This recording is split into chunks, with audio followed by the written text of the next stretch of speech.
shaqadii uu qaban lahaa banka tujaari sharci-darradii waddanka ka jirtay markaa bay ka faa'iidaysteen oo waxay qabteen shaqadii uu qaban lahaa banka tujaari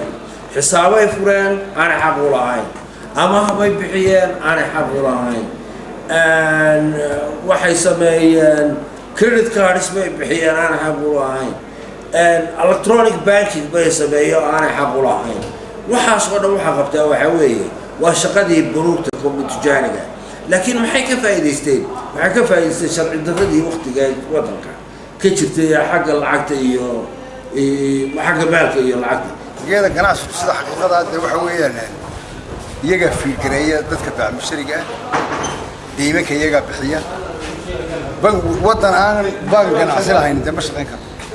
commercial banks كلا سميني ما إسلامي كومبا مسوا كوي كلا يكون conventional كها أنا حقبا إسلامي جه هدي للسمية كي كلا نين لقو درو سأنو بانا نسوي شيء إنه الدنيا ده وده كيماده وحيلا أوريه بانا كوي سمية وحوي ده جناحات ده أي دين سيان دين كاس وجناحات ما كان كوش قيستان وأي جناح سجود هرو مريان هدي أنت هسيجرين جناح سجود عريامة وجناح سجود هرو مكرو لفتر كده بور كأه إن لا إيرو يدا لفتر كده نوع قضبضة كأه إيه بهاي لا إيرو وإن ضدك شقال وراك الله سمين بقولين من opportunities كله إن لا إيرو هاي حقي for example maalgashi oo kale investmentkii commercial bankski ifan laftirkooda dakhliga marka la leeyahay lacag baa dadku ka amaahdaan iyada laftirkeeda oo lacag bay dadku dhigtaan mobilization saving system baa jira oo qofku markuu lacag save gareeyo it means mid kale u baahan baa qaadanaya waxa dadku dunida maanta loaniska la qaadanayo inaan ba education u baahanaya aabihu u saameynaya way account buu banki ku leeyahay mar walba wax yar buu dhigaa waxa weeyaan marka dhinac walba banking systemku waxa weeyaan dhaqaalaha waddanka horta uu soo galeeyahay حاجة هرمونتيسا إياه حاجة فريسنتيسا laga soo bilaabo dabayaaqadii qarnigii 19aad waqti ku beegneed la soo noqoshada madax bannaanida Jamhuuriyadda Soomaaliland ee 1991 guud ahaan dalka Soomaaliland waxaa ka muuqday burbur xoog leh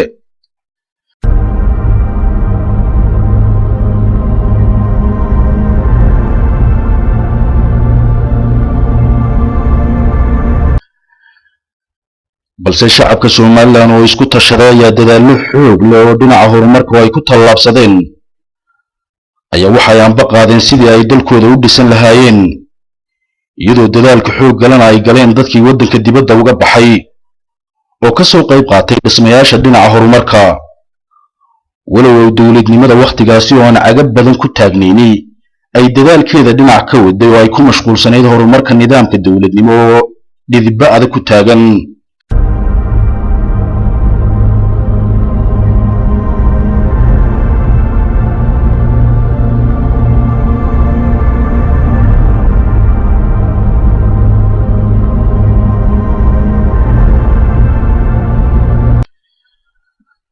iyadoo maalinba maalinta ka dambaysa shacabka reer Soomaaliland ganacsata iyo qurba joogo ay dadaal xoogan u galeen sidii waddankooda ay u dhisan lahaayeen isla markaana ku dhiiraday inay abuuraan oo ay hirgeliyaan ganacsiyo kala duwan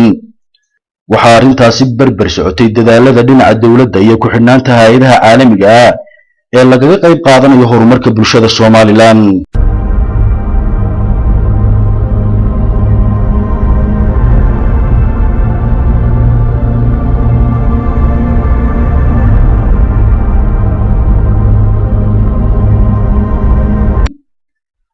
taabagalka dawladnimo ee Soomaaliland marka laga soo gudbo waqtigii nidaamkii habbeeleedka ee nidaamka habka dimuqraadiga ah ee qof waliba codkiisa u dhiibtay ayaa shacabka geeysiisay in ay ku dhiiradaan in horumar la taaban karo ay ku tallaabsadaan oo maalgashiyo kala duwan iyo warshado yar yar waddanka ay ka abuuraan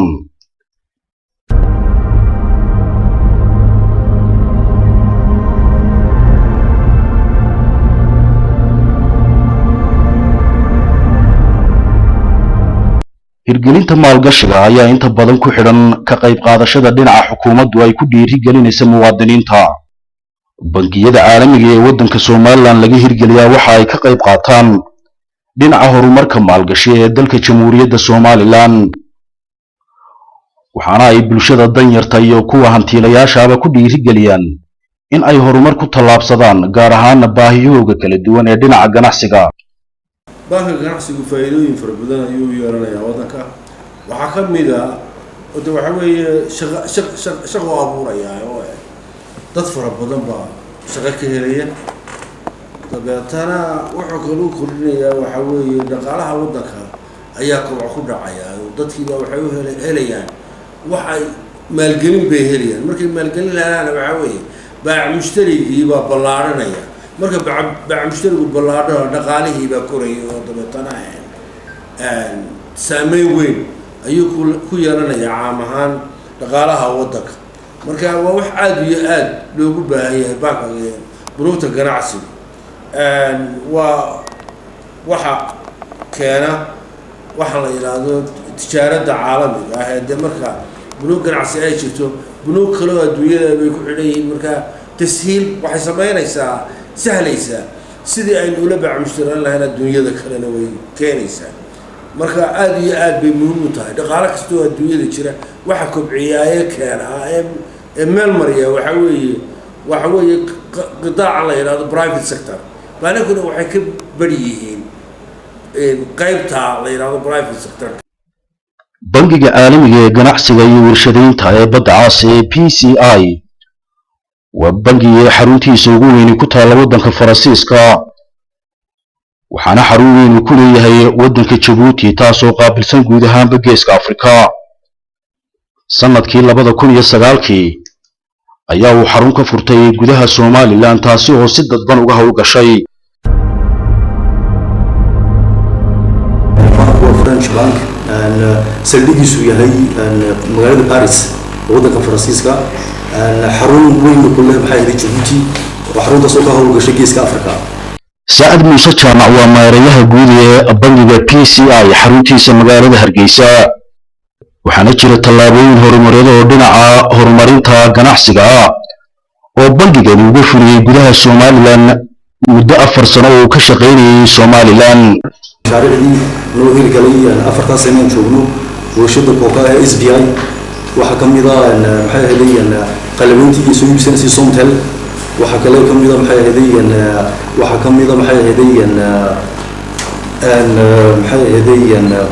warshada buugaagtii maxay aadan barako.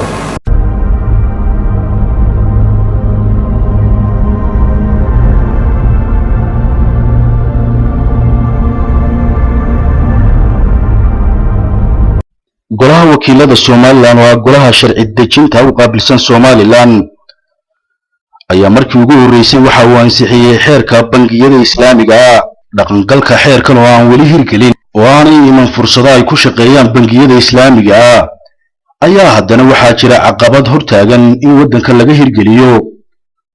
baananka caalamiga ee dhinaca ganacsiga. iyada ganacsigu sida xaqiiqada ah waxa weeyaan iyaga fiirgareeya dadka baac mushariga deymanka iyaga bixiya. waddan aan bank ganacsi lahayn ma shaqeyn karo. waxa weeyaan dadku jeebkooda iyo waxooda wax kama samayn karaan haddii aanay helin meel laga caawiyo oo lacagaha laga deymiyo hadday shirkado yihiin iyo hadday dadka ganacsiga. marka waxa weeyaan waa lagama maarmaan weyn. iyadoo haddaba ay jirto baahi sharci oo dabraysa in waddanka laga hirgeliyo bangiyo ganacsi oo bulshada danyarta iyo ganacsatada ka dulqaada duruufo dhaqaale oo dul hoganaya, ayaa madaxweynaha talada waddanka haya ee Somaliland mudane Axmed Maxamed Maxamuud Siiraanyo oo isaga lagu tiriyo dadka aqoonta dheer u leh arrimaha dhaqaalaha waqtigii uu ku jiray ololaha doorashada madaxtinimada Somaliland ee kursiga u sareeyay uu ku hananayay, ayaa bulshada danyarta iyo ganacsatada ee xisbiga kulmiye uu ka rabay codka waxa uu ballanqaadyo kala duwan oo marka hadlaya horumarinta mujtamaca iyo la xiriirida dhinaca ka soo yahay. marka ugu horeysa waxa weeye infrastructure wadooyinka dalka inaan wax ka bedelo diyaar waxaan wax ka bedelnaa sida dhaqaale ku shaqeeyo. waxaan soo celinaa wixii ay jira private enterprise ee dastuurkii ku salaysan. waxaan furaynaa baankii waxaan furaynaa oo la dagaalamayna suugada iyo bisuqmaasuqa iminka dalka cameeyey. waxaa jira dhalinyaro inta badan ka cabanaya camal la'aan oo inta badan naawilaya in waddanka mar uu laga hirgeliyo fursado lagu abuuro shaqooyin kala duwan iyagoo arrintan ku sababeeya inaanay u hirgelin ballanqaadkii xukuumaddu ay ugu baaqday wakhtigii ay ku jirtay ololaha doorashada. haddaan ka hadlo caqabadaha dhalinyarada jamhuuriyadda Somaliland hortaagan xagga maalgashiga shisheeye kow waxa ka aabanaamisanahay xeerarkii u fududayn lahaa maalgashiga shisheeye oo la hortaagan yahay baarlamaanka iyo xukuumadduba ay ka xiriirsan yihiin ayaa kow ka aabanaamisanahay taasoo kaliftay dhalinyarada jamhuuriyadda Somaliland in maalinta ka sii dambaysa ay isku gurayaan badaha qaar bahalahu ku cunayaan ayada qaarna ay makaranaysaa ku dhimanayaan badaha taana waxaan aaminsanahay qorshe la'aanta iyo istiraatiiji la'aanta xukuumadda Somaliland oo aan dan ka lahayn iyadoo oo waqtigii ololaha doorashooyinka waqtigii ay ku jirtay xukuumaddu ay ka mid ahayd ballanqaadkeedii inay dhalinyarada Somaliland maalgashi u sameynayaan gudaha iyo dabaddaba aad iyo aad baa markaa uga xunnahay waxaa dhalinyarada ama caqabadaha dhalinyarada ka haysta jamhuuriyadda waana ka sii badanayaan mar walba intan maanta labalaabkee bay biri noqonayaan amarka kaliya ay qabtaana waxa weeye waa inay daroogada bartaan qaadkii sigaarka iyo inay joornaalka iyo propagandaha la sheegayo ay taasoo caqabad ku noqon karta xukuumadda maanta talada haysa oo uu ka dhici doono haddii aysan ku sii socoto duufaan ay ka dhalan doonaan. dhalinyarada reer Somaliland ee inta badan iyagu jaamacadaha ka baxay ayaa aqoontooda ku cabiraya sida ay lagama maarmaan u tahay la abuuro fursado dhaqaale oo ay hormuud u yihiin bangiyo dhinaca ganacsiga oo waddanka laga hirgeliyo. taa haddaynu soo qaadano waxaa jirta hal qodob oo ah dadka laftirkooda ganacsiga yaryar nin lacagtiisu maanta ay u tahay maasha Allah laakiin dadka awoodda ay dawladdu diiradda saarta waxa weeyaan dadka abuuraya muxuu ahaay business cusub ama ideooyin haya iyada laftirkeeda waxay dhahdaan waa in la sameeyo business incubating system wax la yiraahdo oo iyaga laftirkooda naas nuujin lagu sameeyo incubating waynu naqaano waxa la yiraahdo waa quruurada carruurta lagu koriyo businesska laftirkiisu quruuradaas u baahan yahay dadka businesska yaryar baa u baahan marka taa laftirkeedana in la abuuro oo iyada laftirkeeda taana cid oo sameynaysa waxa weeye reserve bank ayaa waxa weeyaan taa laftirkeedu markuu sameeyo commercial bank uu soo gudbinay commercial bank laftirkiisu hadduu amaasi ama shirkadaha laftirkooda xoolahooda uu kaga kasbi karaa waxa weeyaan qoraallo ama proposal samba loo sameyn karaa marka qodobadaas waxaan oran karaynaa waa qodobada aynu oran karayno dhinacyadaas waxa kale oo jirta for example haddaynu soo qaadano laba qodob oo imka tusaale ahaan waddanka Nepal la yiraahdo halka ku qoran waxa jirtay upliftment of poor system ka hadlaya oo ah in dadka laftirkooda dhaqaalahoodu hooseeyo ama dadka faqriirka ah ee income soo gala uu yar yahay ayaa waxa la eegay GDP-ga waddanka waxay yiraahdeen Nepal waxa aad ugu yaraatay bay yiraahdeen in korukaca dhaqaalaha dadka hoose ayaa levelka suuq soo kacay year by year ayaa aad u yaraatay tii laftirkeeda ayaa waxa la yiraahdaa waxa la keeno system lagu abuuro iyaga laftirkooda markaa waxay isticmaalayeen systemkan ah in la sameeyo diploma programs for small sectors in la sameeyo dadkii ka soo geli maayaan bay yiraahdeen dadka faqriirka ah shirkadaha waaweyn horumarka halka ka soo geli maayaan laakiin small sectors ay iyagu shaqo tagi karaan ama noocyada ay badan u shaqo tagaan oo awood la saaro diploma program for small sectors la sameeyo ayaa ah bay yiraahdeen in ayaa aad u muhiim ah hirgelinta bangi caalami oo waddanka ka hana qaada ayaa lagu sifeeyaa inuu door muhiim ah ka qaadanayo horumarinta dhaqaale ee bangiga dhexe ee Somaliland dadka aqoonta dheer u leh arrimaha dhaqaalaha iyo bangiyada ayaa sharaxaya faa'iidada ku jirta bangi caalami oo dhinaca ganacsiga oo waddanka laga hirgeliyo baanan haddii doonayno soo jiidano arrimo dhowr baa loo baahan yahay la qabto oo waxyaalaha investmentka qayb dhan oo kamid ah weeyaan marka laga hadlayo challengeska investmentka ka hor yimaada ama carqaladaha ku yimaada investmentka shuruucda ugu horeeya oo sharciga waa inuu jiro waxa kale oo jira central bank inuu jiro oo commercial bank hadii jeer waxa ilaaliya waa central bank marka laga hadlayo waxa la yiraahdaa classical functions of central bank ama waxyaalaha hidaha uu leeyahay central bank waxa kamid ah inuu ilaaliyo baananka ganacsiga iyo baananka horumarinta waa inuu isagu ilaaliyo oo uu isagu noqdo ka qaadaya deposit ka qaadaya oo de bangi hadii laga hadlayo bangi ganacsi waa in deposit uu ka haya central bank laakiin haddaan central bank laftiisa aan ku dhisnayn dee waxa weeye ma suuragelayso in bangiyo ganacsi ay furmaan marka waxaan waa arrin isku wada xidhan oo silsilada weeye marka hore waa shuruucdii la baaskareeyo kadib waa in central bank la xoojiyo oo capacity-ga iyo awoodda central bank maxaan ku dhahaa la xoojiyo taas ayaana sahlaysa markaa in maxaan ku rahdaa commercial bankski la sameeyo dabaadii aynu wax ku ogaanay inay jirto fursad iyo baahi dhinaca bangiyada ganacsiga ee Soomaaliland ka hirgala ayaa haddana wadanka waxaa ka jira shirkado kala duwan oo dhinaca adeegga lacagta bixiya waa sidee wada shaqaynta sharci ee ka dhaxaysa bangiga dhexe iyo shirkadaha lacagta kala xawila maxay tahay sharciyada ay shirkadahaasi ku hawlgalaan waxa arintaasi sharaxaya gudoomiyaha bangiga dhexe ee Soomaaliland Cabdi Dirir Cabdi shaqadii uu qaban lahaa banka tujaari sharci daradii wadanka ka jirtay markaa bay ka faa'iideysteen oo waxay qabteen shaqadii uu qaban lahaa banka tujaari xisaabay fureen aan xaq u lahayn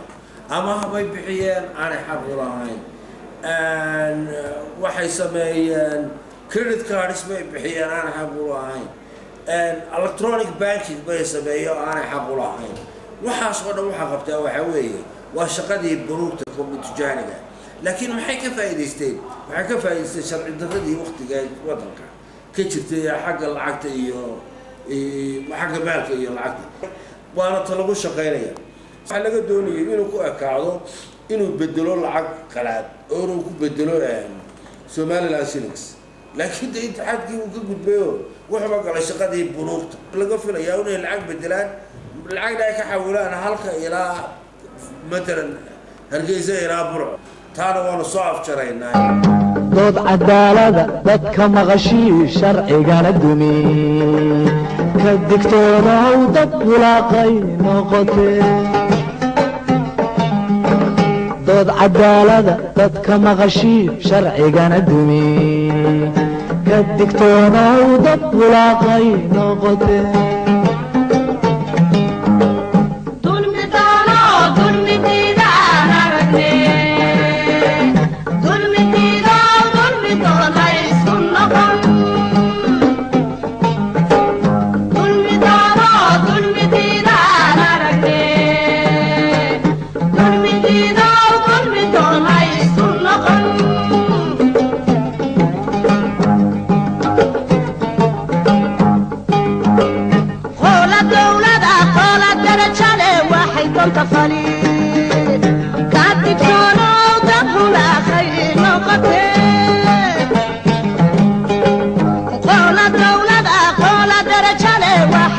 Fari